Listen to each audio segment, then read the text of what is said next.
प्यारे व्यूवर्स अस्सलाम वालेकुम, कैसे हैं आप लोग। आपको आपके अपने YouTube channel voice of Kashif पर खुश आमदीद कहते हैं। रॉबर्ट मुगाबे जिम्बाब्वे के सदर थे। उन्होंने अपने पढ़े लिखे तबके में बढ़ती मायूसी पे कहा था कि आप कैसे एक बच्चे को कह सकते हैं कि पढ़ोगे तो अच्छी जिंदगी मिलेगी, जब वो बच्चा आस पास में सिर्फ चंद अनपढ़ या कम पढ़े लिखे लोगों को अमीर देखता है। जरूरत इस बात की है कि नौजवानों को जिंदगी के बारे में सिर्फ सब अच्छा होगा का सबक देने के बजाय मुश्किलात का सामना करना सिखाया जाए।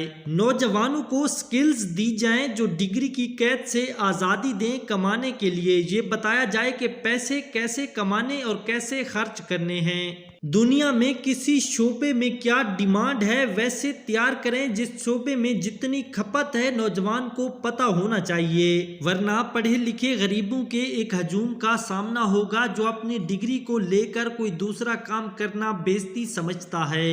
उसे ये बताया जाए कि आज का मुआशरा डिग्री पे नहीं आपकी वज़ाकता से जांचता है। आपको पढ़ो लिखो, लेकिन ये पढ़ाई ऐसी हो कि आपको मुआशी, माशरती, फिक्री और समाजी तौर पर एक आज़ाद इंसान बनाए। हमारी दुआ है कि अल्लाह ताला आप सबको अपनी हिफ्ज़ो अमान में रखे। प्यारे व्यूअर्स, और भी अच्छी अच्छी कहानियाँ देखने के लिए हमारे चैनल को ज़रूर सब्सक्राइब कर लीजिए। अल्लाह निगहबान।